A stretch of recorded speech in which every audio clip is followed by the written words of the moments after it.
มาเข้าครัวนำกันเด้อพ่อแม่พี่น้องมื้อนี้ก็จิเฮ็ดต้มไก่กินเมนูนี้ก็โดนเติบแล้วที่ไม่ได้กินพะนะมันก็โดนเติบอีหลีแล้วเฮ็ดยามใดก็ทิ่มยามนั้นมันบ่มีไผกินน้ำพี่น้องเอ้ยมื้อนี้ค่อยก็เลยแบบว่าจะมาต้มแพ็คนึงต้มนี่ก็สิต้มใส่หัวหอมใส่ขิงแล้วก็สิใส่หอมแดงนำเด้ใส่หอมแดงแล้วก็ใส่ผักชีหรือว่าหอมป้อมมื้อนี้ก็สิเฮ็ดแซ่บๆได้จักหน่อยแล้วก็สิใส่เห็ดนำมื้อนี้ก็คิดว่าลูกหัวน่าจะกินน้ำเพราะว่าบ่เฮ็ดหลายเมนูมื้อนี้ก็ได้ก็จะเฮ็ดแต่อันแบบว่าอันต้มน่องไก่หุงข้าวเจ้าแล้วก็มีแจ่วอยู่หั่นพี่น้องแจ่วแมงดา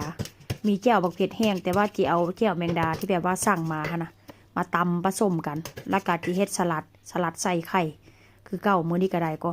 กินยามใดก็แซ่บยามนั้นกินยามใดก็หมดยามนั้นสลัดก็ได้ก็คือว่าหั่นแหละมันเป็นเมนูที่แบบว่าเป็นอาหา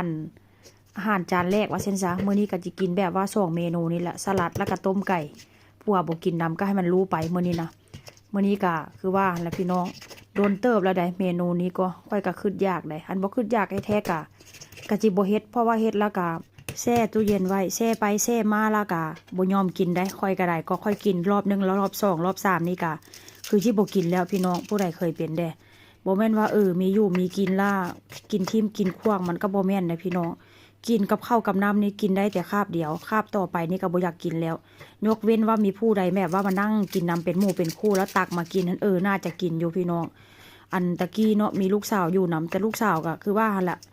ลูกสาววัยรุ่นพี่น้องเขาก็บ่กินข้าวแบบว่ากินคือเฮานะบ่ได้นั่งกินแบบว่ากินอะแท้ว่ากินน้อยนึงก็อิ่มแล้วจังซี่นะแล้วก็กินขนมปอกขนมปังลูกสาวนี่เป็นคนที่แบบว่า